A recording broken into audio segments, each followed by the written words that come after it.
여러분 안녕하세요. 네, 김장렬의 반도체 테크세션입니다.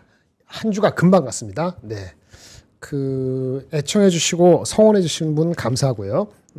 그리고 따끔한 지적도 해주신 분도 제가 그런 말 잘 안 하는데 감사합니다. 진짜 감사해요. 네, 제가 표현을 그렇게 해서 그렇지 그분들한테 또 감사합니다. 장이 조금 회복해서 그나마 다행이라고 생각합니다. 삼성전자가 큰 일을 했고요. 하이닉스에 대한 기대치도 있고. 물론 아직 전쟁이라는 게 휴전이라는 게 말처럼 쉽게 되는 건 아니기 때문에 기다려 봐야 되지만은 오늘 말씀드리겠지만 여러 가지로 나아지겠죠. 이렇게 보여집니다. 오늘 제가 이게 방송 시작하기 전에 이게 제가 3% 구독 서비스 시작한다는 걸 말씀 한번 드려야 되는데 김장렬의 반도체 IT 투자 교실 오늘 론칭했습니다. 당연히 유료이긴 한데요. 네가 뭘 아는 거 있는데 강의하느냐 할 텐데 그렇게 생각하시는 분 안 들어오셔도 돼요. 제가 봤을 때는 그래도 도움이 되실 것 같아요. 하고 제가 영자 신문을 보고 저도 이제 구독하는 거 있거든요. 해외에 다른 거 정복하는 거 있는데 그게 이제 보통 두 개 합해서 보통 한 달에 한 5만 원, 6만 원 내는 것 같아요. 충분히 가치를 한다고 느끼는데 벌써 3년째 하고 있거든요. 제가 만약에 투자를 하더라도 여기 굉장하신 분 있는데 한두 분 정도는 제 마음에 드시는 분하고 아마 계속 할 것 같아요. 제가 만약에 5천만 원을 번다. 근데 1%도 쓰기 아깝다라고 생각하지는 않을 것 같거든요. 근데 여러분들한테 그 정도 가치는 있을 거라고 말씀을 드리겠습니다. 일단 시황 강의는 매주 아주 큰일 없으면 일주일에 한 번 정도 온라인 강의가 들어갑니다. 이 목적이 교육입니다. 그래서 온라인 강의니까 어떤 특정한 종목, 특정한 종목의 목표 주가하고 투자 의견을 명시적으로 얘기하는 건 없고요. 하지만 못지않게 그거를 볼 수 있는 눈을 길러드리는 데 있어서 분명히 도움이 되는 거를 자주 듣다 보면은 생길 거라고 봅니다. 매일매일 아침에 나와서 이 종목이 어때요? 좋은 것 같아요? 라고 말씀드리는 리딩방 성격에 대한 것도 방송에서 사실상 원하시긴 하죠. 그것도 제가 이해는 하는데 그것이 핵심은 아닌 것 같아요. 물고기를 잡는 방법이라고 뭐하지만 그런 방법에 대해서 같이 고민해 보는 것이 더 궁극적으로 더 좋다고 보기 때문에 일단 이제 시황 강의는 아니고 전반적인 시장에 대해서 보는 눈을 기르는 그 강의를 일주일에 한 번 올려간다. 기술적인 내용도 들어가고요. 너무 기술적인 내용 들어가지 않고 전체적인 산업을 바라보는 것도 말씀을 드리겠습니다. 한 50분짜리 하다 보면 1시간짜리인데 1시간짜리가 하여튼 매일 올라가니까 지금 들어오시면 아마도 지난주에 올린 거 올라갈 것 같고요. 이번 주 내일 올리는 것도 바로 보실 수 있을 겁니다. 토요일 날 오후 정도에 보실 수 있습니다. 그게 하나 있고요. 또 하나는 스팟. 매일매일 하루에 한 번이나 하지만 한 번이 될지 10번이 될지 모르겠는데 실제로 10번은 못할 것 같고 한 두세 번 정도는 하루하루에 일어나는 시황에 대해서 그러니까 예를 들어서 반도체 하면은 어느 리포트가 나왔다. 어느 기사가 나왔다. 해외 기사, 중국 기사도 있고 많잖아요. 그 기사들 중에 30개, 40개 나오는데 다 볼 수는 없고 5개, 10개 이내로 그때그때 수시로 올려드리도록 하겠습니다. 다만 거기에 제가 명시적으로 역시 제 의견을 드리는 건 아니고 이 기사, 이 리포트는 원본을 찾으시든 보실 필요가 있습니다. 투자자 그렇게 보시고 방송을 할 때 거기서 거기에 대한 설명을 추후적으로 드리면 미리 듣고 이런 게 중요했구나라고 보시면서 하는 건 분명히 시너지가 있다고 봅니다. 그래서 그런 거 스팟 하고 하루에 두세 번 텍스트 그다음에 시황 강의는 일주일에 한 번 정도 들어가는 걸로 하고 있습니다. 일단 하여튼 한번 들어보시고요. 일주일 정도 무리해 보시고 아니면 안 할 수도 있는 거죠. 도움이 되니까 한번 해보시기 바랍니다. 좀 사설이 길었는데 오늘 준비된 거 말씀드릴게요. 이거 한번 보시겠어요? 반도체 좋습니다. 생각보다 좋죠. 삼성전자 좋으니까. 근데 왜 좋은가를 거꾸로 말씀드려볼게요. 반도체의 변화가 확실히 보인다면 어떤 시그널을 가지고 변화를 볼 수 있냐. 상식적인 얘기를 한번 하겠습니다. 캐펙스 가이던스가 변화되면 누구죠? 빅테크 업체들. 이제 마이크로소프트, 엔비디아, 알파벳, 그다음에 오늘 발표한 아마존도 있고 이런 큰 업체들이 캐펙스를 증가한다 했는데 갑자기 어느 순간에 어느 분기에 어느 시점에 이게 좀 마더레이트, 좀 둔화가 아니고 조금 그렇게 아주 적극적이지 않으면서 약간 모더레이트, 약간 조절하는 거죠. 그런 식으로 나오면은 이게 첫 번째 안 좋은 신호입니다. 근데 그게 있나요 지금?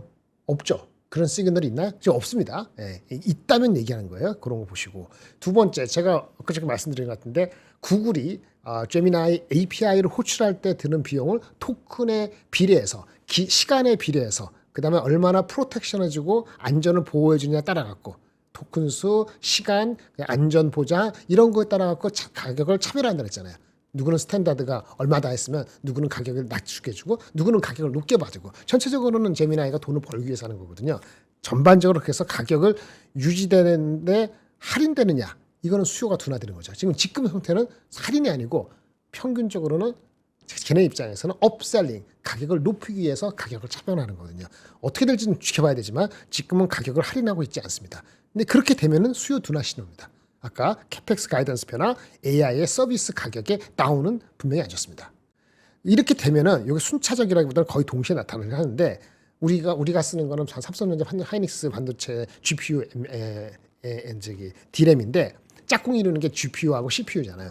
GPU는 HBM, 요즘은 GPU도 이제 SRAM도 들어가고 하니까 DDR도 들어가긴 하는데 어쨌든 GPU가 생산할 때 시간이 생각보다 짧다. 무슨 얘기죠? 재고가 늘어난다는 얘기가 될 수 있거든요. 아니면 생산 수요가 생각보다 빨리 안 큰다고 볼 수 있잖아요. 그럼 그런 일이 있다면 공급이 완화되는구나 라고 생각할 수 있는데 그런 일 없죠. 네, 없고요. 네 번째 우리 반도체죠. HBM 또는 D램이 선구매하고 있잖아요. 지금 뭐 고정거래 가격뿐만 아니고 1년 계약, 3년 계약 이렇게 나오고 있잖아요. 그게 아주 좋은 거잖아요. 그런데 이게 선구매가 아니고 유연 계약, 계약이 좀 유연하게 바뀐다. 이런 소리가 나오면 협상력이 우리가 좀 불리해지는 거죠. 이때쯤 되면 주가는 많이 빠졌을 겁니다. 그러니까 앞전에서 이 캐펙스 가이던스하고 AI 서비스 가격을 많이 보는 이유는 이게 가장 중요하기 때문이에요. 그때 봤을 때 주가를 봐야 되는 거죠. 지금은 이 세 번까지도 아무것도 없고 당연히 이거 없으니까 네 번째 없고 다섯 번째 결론적으로 이때는 많이 내려갔겠죠. 아까 우리 우리 빅텍 하이퍼스케일러들이 재고가 명시로 증가되는 거면 사이클은 종료죠. 종료 직전이죠. 그래서 이거 중에서 앞에 두 가지 캐펙스 가이던스하고 서비스 가격에 천착하는 이유입니다. 이 간단히 얘기했는데 사실은 이거에 대해서 제가 좀 길게 적은 게 있어요. 뭐 한번 고민까지 하고 여러분들이 그렇게 한번 이 제목 한번 보실래요? AI 투자 지속 가능 여부. 얼마 전에 우리 어느 분이 길게 좀 보내주셨어요. 이게 투자를 계속 AI 캐펙스를 할 수 있느냐 이런 얘기해서 질문이 이거였잖아요. 빅테크 업체들이 돈은 빡빡한데 자기 돈이 별로 없잖아요. 없는 회사 많죠. 근데 메모리 이익은 폭증하고 있어요. 이게 계속 될 수 있냐? 그러니까 재료비는 계속 올라가는데 자기네들 투자는 계속 해야 되고 빡빡한데 이게 지속 가능하느냐? 이거 이슈인데 여기에 대해서 결론부터 해가지고 결론을 이끌어내가는 데 있어서 출연 이거 쭉쭉쭉 해가지고 제가 쭉 한번 한 두세 시간 동안 머리를 굽혀봤습니다. 길게 오퍼레이팅 캐시플로우, 프리 캐시플로우, ROI가 어떻게 회복되고 빅테크 업체들 그런 거가 쭉 맞는 게 있거든요. 요거 오늘 다 보내드릴 수도 없고요. 이것만 얘기하면 또 헷갈리잖아요. 이게 온라인 강의로 올라가는 거예요. 내일 올라갈 것 같습니다. 요거 보시려면 한번 들어와 주시면 감사하겠습니다. 어쨌든 이거 결론이고요. 지금은 시그널이 없다는 거예요. 그러니까 반도체가 펀더멘털 이상이 있다 없다? 없죠. 없으니까 1분기 실적 그렇게 잘 나왔고 2분기 전망도 삼성전자 얼마입니까? 삼성전자 한 80조 이상, 하이닉스 2분기 한 60조 이상 이렇게 생각이 되고 있는 거니까 주가가 매크로가 여전히 불확실성이 남아 있음에도 불구하고 주가는 이제는 안 빠지고 올라가려고 하고 있는 거죠. 오늘 하이닉스 얘기 나온 거 잠깐 좀 말씀을 드릴게요. 아까 잠깐 말씀드린 것 같은데 아까 그 얘기를 했죠. 기억나세요? 하이닉스가 180만 원 주가가 나온 게 유한가에서 나온 게 있고 그 전에 한국 투자에서 나온 180만 원이 다르다 그러잖아요. 다르다. 왜? 한국 투자에서 한 거는 물론 이분도 1분기 전망을 높이긴 했어요. 39조 가까이. 그리고 연간 216조니까 적은 숫자 아니죠. 얼마 전까지 보통 170조 정도가 컨센서스였죠. 구정 정도의 전쟁 일하기 전에. 근데 이걸 많이 올렸으니까 주가는 올라가는 게 맞는 건데요. 요 216조를 했을 때, 그러니까 4월 며칠 7일인가 했을 때, 요 직전 리포트가 150만 원이었는데 목표 주가를 살짝 올린 건데 실적이 올라간 것만큼 올렸어요. 그러니까 밸류에이션의 리레이팅은 아니고 실적이 다 나와요. 다 나오니까 150만 원 갖고 있는 거 기준에서 180만 원 높였습니다라고 했는데 아직까지 목표 주가는 평균 150만 원 정도에 있어요. 통상 최근 수 낮게 돼 있죠. 약간 낮은 거죠. 이렇게 돼 있고 그리고 이제 오늘 나온 것 중에 하나가 아까 잘 보세요. 여기 이제 216조였잖아요. 근데 흥국증권에서 산 거는 230조예요. 이분도 이제 40조 이렇게 되는데 230조하고 내년도 내후년도가 계속 올라간다 봤어요. 이게 봐요. 230조 정도 하고 내후년도 계속 올라간다. 이거는 상당히 좋은 그림이에요.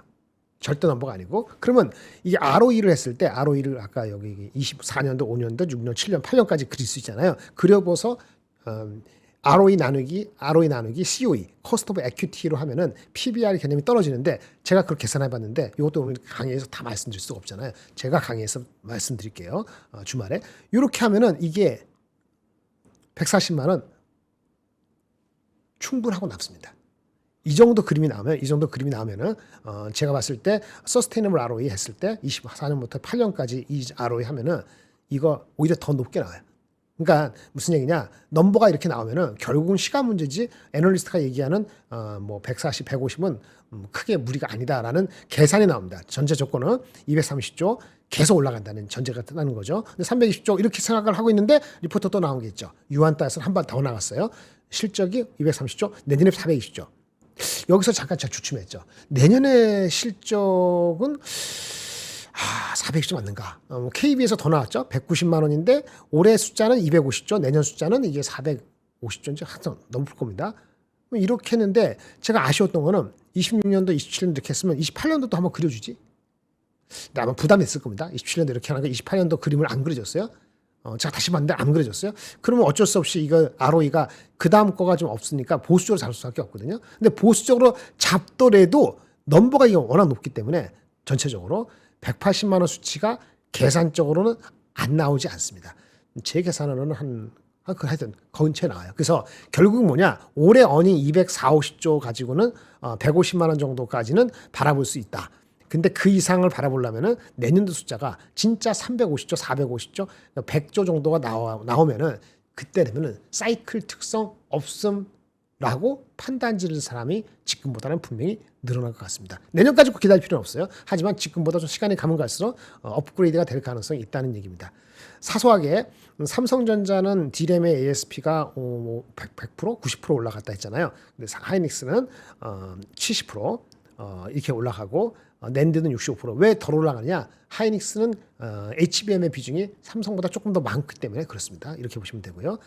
낸드는 65% 이것도 좀 부족하네. 그래서 OP 마진이 하이닉스는 이분 기대하면 77%, 낸드가 46%인데 격세지감이죠. 작년 이맘때 이거 적자였는데. 근데 77%는 삼성전자는 한 80% 정도가 컨센서스예요. 그 정도 차이가 있다라고 말씀드리겠습니다. 말씀드렸고요. 아까 보내드린 게 이거죠. 평균적으로는 그래서 40조, 60조, 그 다음에 70조, 그게 234조. 요 정도 317조 이렇게 계산이 되면은 아까 제가 말씀드린 것처럼 주가는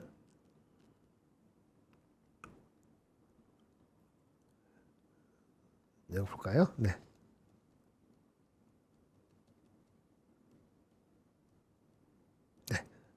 이거 아니네. 네, 요거 좀 볼게요. 예. 네. 아까 그렇게 되면은 230 정도 나오면은 PER 4배 정도 했을 때 100만 원이 산출이 되고요. 제 목표 주가 아닙니다. 오해하지 마시고요.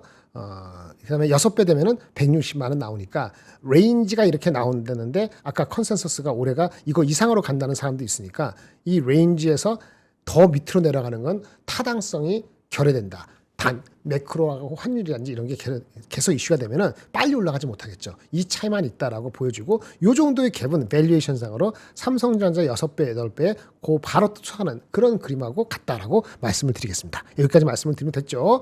그리고 아까 삼성전기 얘기했는데 삼성전기 리포트가 이렇게 나온 거예요. 글로벌 ABF 피어 그룹하고 멀티플이 봤을 때 30배 정도 두는데 얘네도 30배 주자는 얘기예요. 근데 봐요. 이게 ABF 기판 만드는 회사가 있고 MLCC 만드는 회사가 있거든요. 얘네는 뭐 하는 거죠? 둘 다 해요. MLCC도 만들고 ABF 기판도 만들고 둘 다 하는 회사가 많지 않다는 거예요. 정확히 말하면 ABF 기판 만들고 MLCC라는 커패시터, 세라믹 커패시터 말고 실리콘 커패시터하고 ABF를 동시에 공급하는 거는 이 회사가 밖에 없고, 그래서 프리미엄을 주고 과거와 달리 다른 밸류에이션을 줘야 된다라는 얘기가 핵심이에요. 근데 여기에 대해서 좀 제가 좀 다른 얘기를 좀 할게요. 요거는 제가 지금 오늘 아침 나중에 가면서 정리를 안 했기 때문에, 정리를 할 시간이 없었기 때문에 구두로 말씀드릴 수밖에 없어요. 이것도 사실은 내일 강의용인데 사실은 오늘 나왔으니까 말씀을 드릴게요. 첫 번째, 기존의 MLCC하고 실리콘 커패시터는 실리콘하고 세라믹 차예요. 실리콘과 세라믹 차. 그러면 이제 프로세스적으로 실리콘이 좀 더 초정밀하게 만들 수 있고 초미세하게 만들 수가 있어요.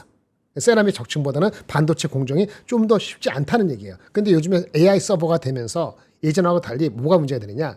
전류가 흐르다가 이게 왔다 갔다 급변을 많이 합니다. 그거를 잡아주려는 게 MLCC거든요.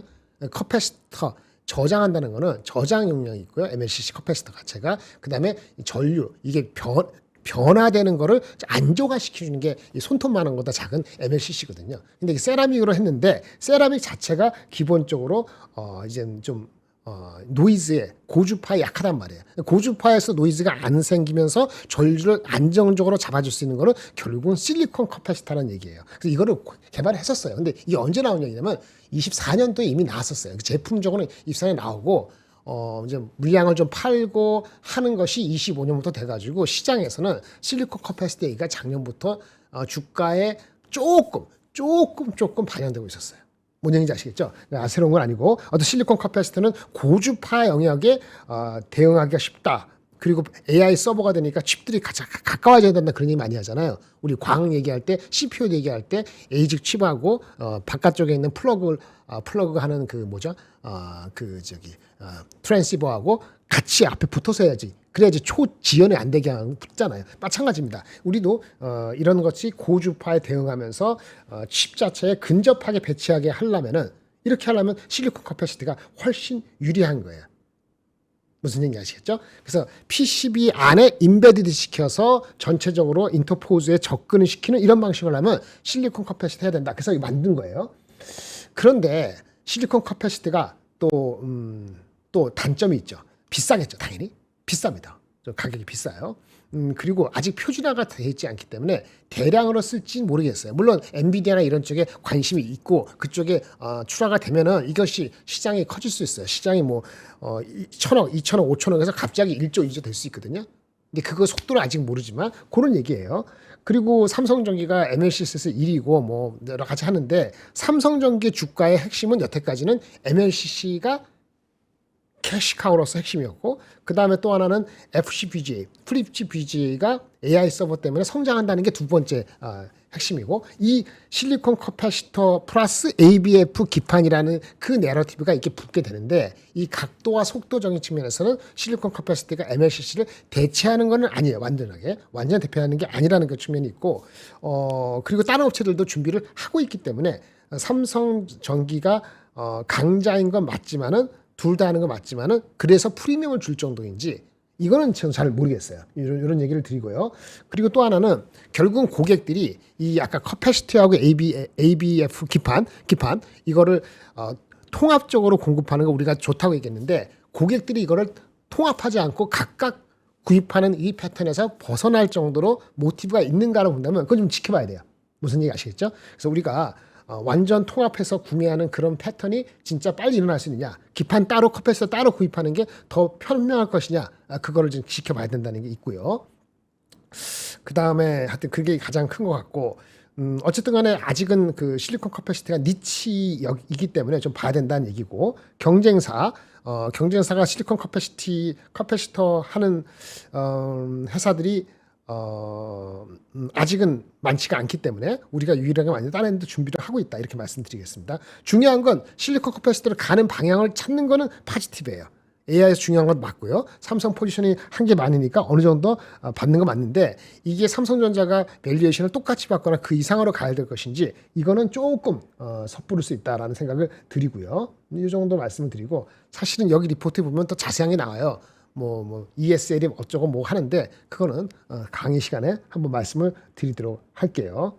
어쨌든 중요한 건 이 실리콘 커패시터라는 자체는 우리 증권가에서는 많은 사람이 관심이 안 가져서 모르지만 24년부터 얘기가 나왔고 ABF 필름을 우리가 하는 게 아닙니다. ABF 필름은 이 아지모토라는 포함해서 일본에 있는 수많은 몇 개의 독점하고 있는 그 업체들이 소재를 공급해 주는 걸 받아서 그거를 가지고 기판을 만든다는 거죠. 그거 잘하는 거죠. 실리콘 커패시터 요거를 하는데 이게 내러티브가 붙은 거는 작년부터 사실은 조금씩 붙었다. 만 주가가 이게 없더라도 이건 옵션식으로 생각해서 이거 있으면 사람들이 인식을 해주면 PER 조금 높아질 수 있겠지. 하지만 이게 없더라도 사실은 주가는 펀더멘틀적으로 FCBGA하고 MSC 때문에 주가는 20배 이상 가는 건 문제 없어. 이게 컨센서스였거든요. 그래서 지금까지 주가가 달려온 거 맞아요. 근데 요거를 이제 갖다 붙였는데 뭐 프리미엄 정도 줄 수 있는지는 저는 좀 지켜봐야 된다 보고 보여집니다. 어쨌든 넘버적으로는 제가 계산해 보니까 이 실리콘 커패시티 요 숫자에 대한 것을 시장이 뭐 바로 1조 가기는 쉽지 않다고 봅니다. 그래서 아까 말씀드린 게 한 5천억의 마진은 이게 일반적인 MSC보다 마진이 한 2배 될 것 같거든요. MSC가 10% 초반이면은 이거는 30%도 더 낮을 수 있어요. 한 20% 후반. 5천억 정도에 30% 가까이 되면은 1,500은 나잖아요. 1,500 해가지고 시가총액 얼마일까? PER 한 30배, 40배 주면은 그게 한 5조 정도 붙을 수 있다는 거예요. 그래서 제가 아까 말씀드린 것처럼 어저께 종가에다가 한 5조 정도 붙는 정도의 개념으로 목표 주가를 설정할 수는 있겠다 정도로 생각합니다. 그게 이렇게 계산되는지는 여러분이 계산 한번 해보시기 바랍니다. 네. 그 얘기했고요. 그다음 요즘에 인터 PCB 포함해서 플립칩 BGA 잘 되는 이유 중에 하나도 기본적으로는 자꾸 데이터 센터 내에서 GPU 간 통신이 강화되면서 이렇게 인터커넥트가 좋아지면은 높아지면은 거기 들어가는 모든 부품들이 한 단계 발전하게 돼 있어요. 광만 그런 게 아니거든요. 그래서 FCBGA나 이런 쪽이 계속 가고 있다 이런 얘기를 하는 거니까 그거 보시기 바라고요. 이 정도 말씀을 드리겠습니다. 브로드컴 쌉니다. 혹시 보시면 말씀드리고. 그 다음에 또 하나 말씀드리는 이건 넘어가고요. 소캠 기사가 이런 게 나온 거였어요. 그러니까 이런 기사를 날 때 그날 판단하면 참 좋은데 말이죠. 일단 기사를 잘 읽어야 돼요. 일단 소캠 두 번째인데 소캠2 설계 삼성전자가 뭔가 난제를 해결했다. 그런 얘기 보셨죠? 어저께 제가 이건희 씨랑 있을 때 아마 한 것 같은데 월피지 휘는 거 이것도 휘는 문제가 생겨 월피지가 휘는 건데 휘는 문제가 발생하는 거는 휜다는 거는 재질이 다른 거잖아요. 뭐가 다르냐면 열 팽창 계수가 다르기 때문에 뭐 어려운 거 CT라는데 그래서 미세하게 이렇게 휘는 게 아니에요. 미세하게 휘는 현상이 있으면 안 된다 이거죠. 그래서 근데 그걸 어떻게 해결하느냐 그게 문제가 되는 거죠. 근데 얘네들이 어떤 식으로 하냐면 온도를 낮췄어요. 온도를 낮추면서 할 수 있는 거 원래 260도 이렇게 되는 거를 확 낮춰서 이른바 저온 솔더 이게 어떻게 개발했나 봐요. 그래서 열 팽창 차이가 나는 걸 확 줄였다 이런 얘기입니다. 뭐 삼성한테 좋은 얘기죠. 뭐 이런 얘기를 한 거예요. 뭐 이렇게 하고 있는데, 근데 그럼 하이닉스는 어떻게 하죠? 마이크로는 어떻게 하죠? 궁금하지 않으세요? 이렇게 생각해야 돼요. 네, 삼성만 하는 게 삼성은 공종으로서 로우 템포를 찾는데 얘네들은 구조로서 합니다. 구조로서 한다. 이런 의미가 뭐냐 이거죠. 하이닉스는 적층하는 기술, TSV 포함해서 HBM 포함해서 이런 걸 많이 했기 때문에 이 방식대로 해가지고 수율로서 강점을 가지고 이게 하려고 그랬고 삼성은 약간 그 공종으로서 구조가 아니고 공종으로 해결한 거죠. 뭐가 더 나쁘다 안 나쁘다 그런 얘기 아니에요. 아마 공종으로 해결하기 때문에 신뢰성을 그러니까 수율이 안정적으로 올라가는 데 있어서는 조금 지켜봐야 될 필요가 있다. 이렇게 말씀드리겠고 하지만 신뢰가 안정성이 되기만 하면은 상당히 근본적인 해결이 된다라고 볼 수도 있을 것 같아요. 그래서 아까 지문이 그렇게 나온 거라 보고요. 마이크로는 확실히 뒤집니다. 어디로 갈까 왔다 갔다 하고 있다 이렇게 보면 됩니다. 온도를 낮춘다. 열 변형을 축소한다. 하이닉스는 아까 그 얘기죠. 하이닉스는 저온화보다는 구조적으로 1C, 지금 1B에서 1C를 많이 못 나가는데 1C 공정으로 전환하면서 그다음에 또 하나 중요한 패키징, EMC, 몰딩 서브스트레이트, 기판 자체 설계를 최적화한다든지 이런 구조적인 열 분산을 한다. 이런 얘기입니다. 근데 그 얼마나 되는지 모르겠는데 쉽지 않았겠죠. 쉽지 않았으니까 삼성이 그렇게 한 건데 어쨌든 삼성하고 좀 다른 방식이다. 이런 얘기고요. 우리가 자꾸 물어보는데 우리 LPDDR5가 칩이 있다. 여기 CPU 있고 CPU가 있고 여기 LPDDR이 있거든요. GPU가 있고 HBM 있고 LPDDR5 다 만듭니다. 그거 밑에 PCB가 있죠. 여기에 모듈 PCB라고 하는 거죠. 모듈 PCB를 누가 만들죠? 심텍이 만든 거예요. 심텍이. 문제가 있죠. 그다음 PCB 말고 밑에가 서버 메인보드 이런 식으로 나옵니다. 그래서 여기 나오는데 모듈 PCB, DRAM 칩들을 8개, 16개 붙여놓은 게 모듈이죠. 모듈 마음대로. 그럼 붙여놓은 걸 하면은 붙여놓는 거니까 전기신호 빨리 하는 건데 고속으로 하게 하는 건데 소캠은 핀수가 훨씬 많거든요. 그래서 소캠에서 가장 직접적인 수혜를 받는 건 당연히 모듈 PCB예요. 모듈 PCB 업체가 누구냐? 심텍이 대표적인 게 있다는 얘기예요. 네. 다만 비중이 적죠. 심텍에서 가지는 비중은 한 5%? 3% 될 것 같아요. 내년 목표가 10% 이상 되는 것 같습니다. 그래서 밸류에이션이 아직 비싸게 아닌데 이게 TLB는 아까 유증무증했지만 TLB하고 심텍이 밸류에이션이 상대적으로 싼 편이었어요. 왜 메모리 업체는 달려 있다. 그다음에 소캠이 되면 되는데 안 되면 뭐 또 마진이 그렇게 높지 않다. 뭐 그래서 그랬는데 어쨌든 수혜를 받는 건 소캠에서는 모듈 PCB가 이런 식으로 연결돼서 여기에 된다. 이렇게 말씀을 드릴게요. 네, 그 패키지 서브스트레이트 아까 PCB가 있고 밑에 패키지 칩과 기판 사이 아까 칩과 기판이죠. 그 인터페이스 하는 것이 패키지 서브스트레이트죠. 요거는 따로 또 수혜를 받는 거죠. 그래서 보통은 어떻게 보느냐. 심텍은 모듈 PCB도 하고요. 패키지 기판도 합니다. 패키지 기판, 반도체하고 메인보드 연결시키는 거. 이 둘 다 해요. 심텍이. 그게 좋은 거야. 둘 다. 3, 4 다 들어가요. 좋은 겁니다. 다만 이게 핵심 아직 비중이 작다는 게 문제죠. 문제라는 게 아니라 작다는 게 시간이 걸린다는 얘기고. TLB는 아까 말한 것 중에서 메모리 모듈용입니다. 메모리 모듈용. 근데 소캠이 되면서 고사양 모듈 PCB를 같이 해요. 근데 얘네들은 패키지는 안 하죠. 패키지 기판은 없어요. TLB는 기판은 없어요. 네, TLB는 기판은 아니고 그냥 메모리 모듈 소캠의 비중. 그러니까 소캠의 비중으로 따지면 TLB도 만만치 않을 거예요. 근데 다만 TLB가 예전에는 지금은 제가 비중을 잘 모르겠는데 예전에는 마이크론 중심이었어요. 마이크론이 잘 되면 좀 잘 되고 마이크론이 소캠 잘 되면 TLB가 잘 되고 이런 공식이 있었다는 거죠. 최근에는 확대되고 있다. 근데 아까 유중 나왔는데 잠깐 얘기 나온 것처럼 리포트에 보시면 말이죠. 그 원래 그 자금 조달의 이슈가 있었어요. 현금 흐름도 보면은 당장에 뭐 하더라도 이게 원래 2천억 정도로 세컨 두 번째 팹을 짓는다 했거든요. 퍼스트 팹이 거의 완료됐어요. 첫 번째 팹이. 그러니까 세컨 팹이 이제 들어가야 되는 상태였어요. 그래서 리포트를 보면 그게 언급되고 있었어요. 그게 2천억이었어요. 그래서 이번에 1,200억 한 것 같아요. 근데 무중을 한대요. 참 아까 말한 것처럼 이게 뭐 다른 조달이 있거나 유증을 하더라도 유증을 우리한테 하지 않고 제3자 배정 누군가 이 회사의 포텐셜을 믿고 들어오는 전략적 인베스터가 있었다면 더 좋았겠죠. 만약 그랬으면 주가가 오늘 한 뭐 5% 10% 거꾸로 올라갔을 겁니다. 근데 그런 걸 못 구했는지 어떻게 하든 간에 이렇게 해서 그거는 아쉽죠. 당연히 아쉬운데 어쨌든 다른 용도로 쓰는 게 아니고 진짜 말 그대로 투자용으로 캐파가 증가될 수밖에 없는 상황이니까 그렇게 되면 결국은 시간을 지켜보면은 네거티브하다고 봐야 되는 것인가? 저는 좀 퀘스천이에요. 그럼에도 불구하고 무중이 있으니까 여러분들은 2배 받는 거잖아요. 물론 무중도 사실은 단기적으로는 물량이 많이 나오는 거고 시황이 나쁘고 얘네들이 쉽지 않은 업황으로 들어갈 때 무중이라는 건 독이죠.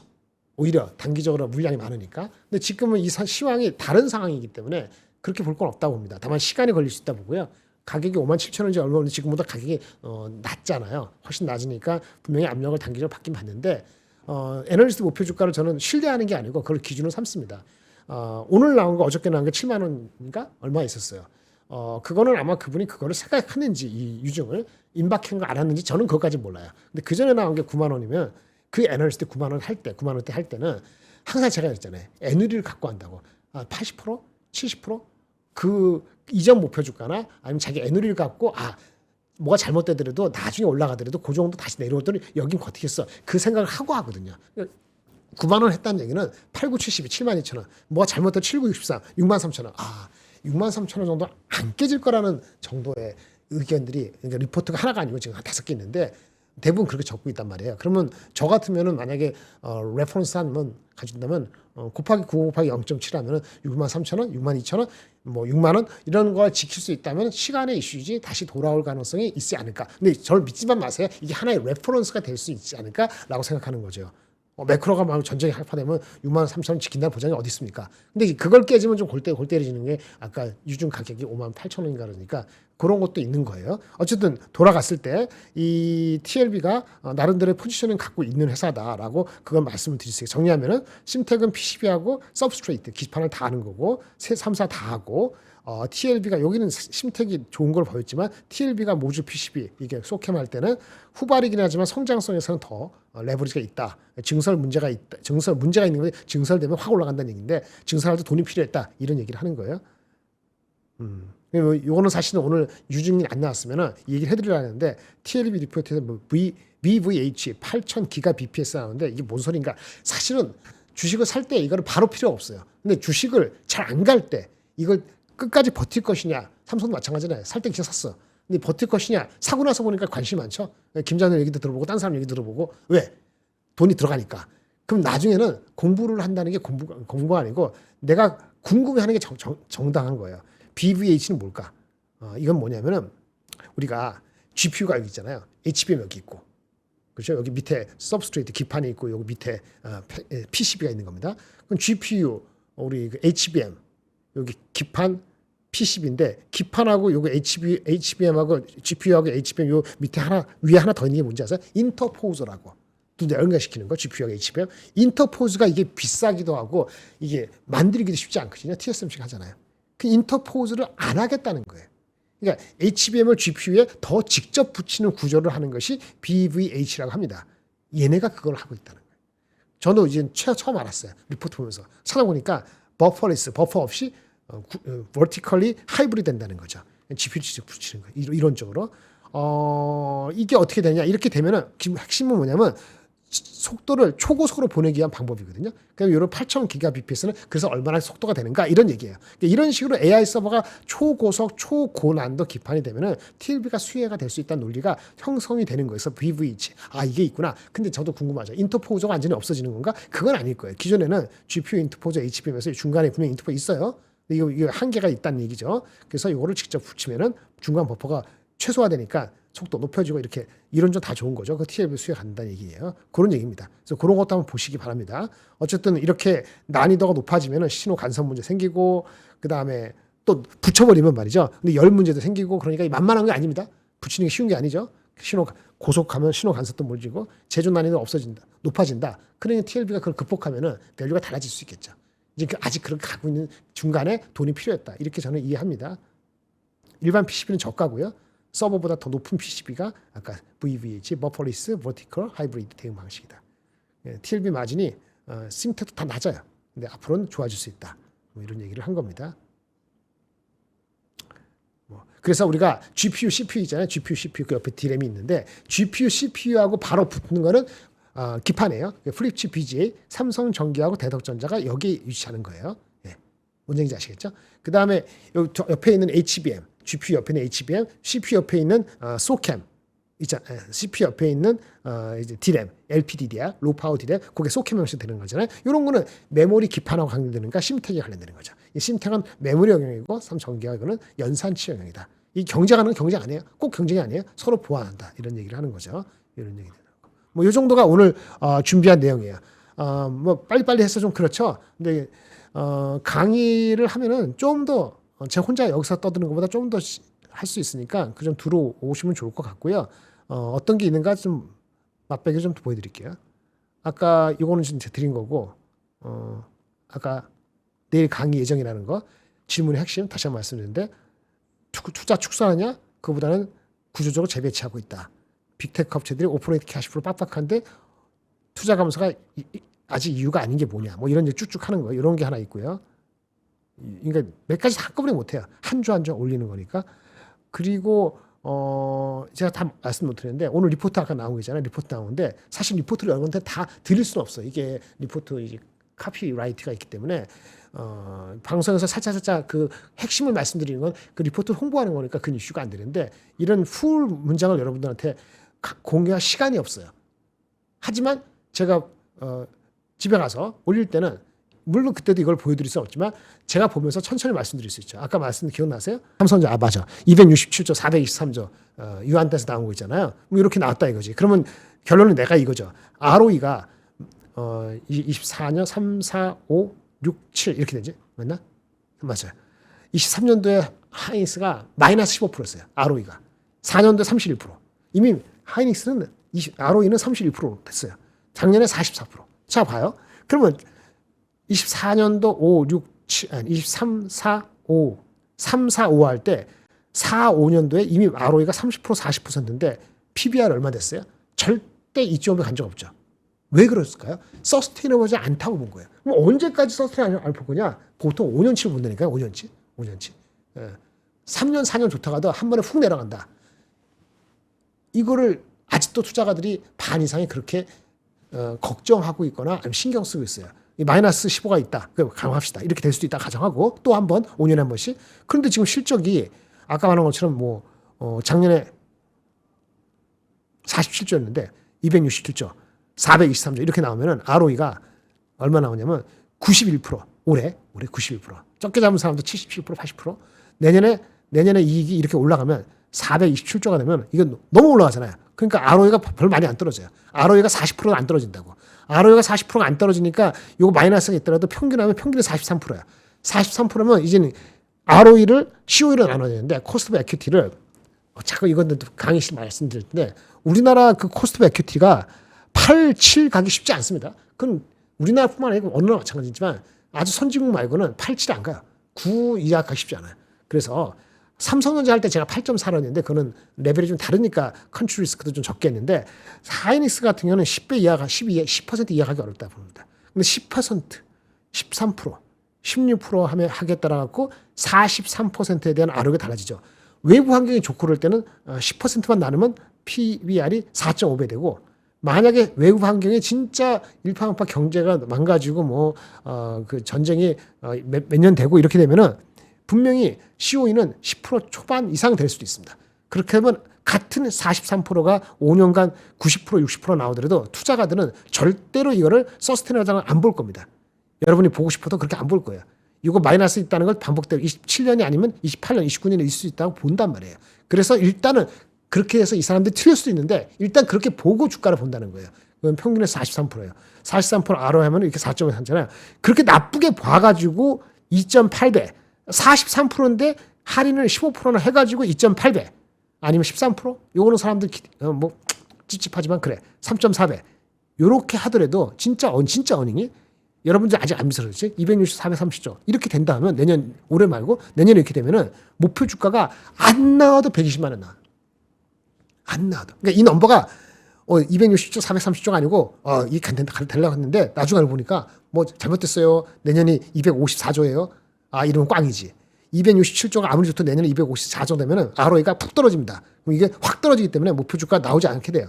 그런 경우가 돼야지 이게 90만 원, 80만 원, 100만 원이 목표 주가 나오는 거예요. 이게 내년도 이익이 올해보다 성장하지가 훅 빠지면 IM 투자증권처럼 그렇지 않고 진짜 이렇게 되는 걸 반영하면은 코스트 오브 에퀴티를 확 내추더라도 목표 주가가 120, 130원 나온다니까요. 물론 여기서는 100만 7천 원 주는 사람은 애기에 120만 원 어떻게 하겠지만 그런 케이스가 아니라면은 목표 주가는 더 나오는 게 맞죠. 그래서 애널리스트가 이 150만 원 나오는 것이 그렇게 해서 얘네들도 생각해서 썼다는 얘기예요. 아까 말한 것처럼 하이닉스는 삼성보다 높은 베타는 변동수 심하다는 거고 MRP는 마켓 리스크 프리미엄 이걸 높게 줘서 삼성은 제가 8에서 13%였는데 이거는 이렇게 떴다. 이렇게 얘기입니다.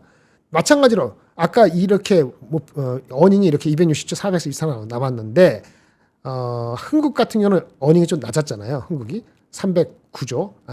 올해 맞나? 올해 230조. 아까보다 낮죠? 내년도에는 좀 더 낮아요. 그렇게 해서 낮은 이익 기준으로 했을 때 이분은 3.2배를 해서 줬거든요. 3.2배가 뭐냐? 이분은 3.2배를 6개월 마이크론 평균 PBR 했어요. 최근에. 이거는 심플하게 직금을 받아들이자는 거죠. 마이크론이 12개월 평균 3.2배야. 근데 우리도 이제 마이크론만큼은 가자라고 하고 올해 어닝이 이거 북별입니다.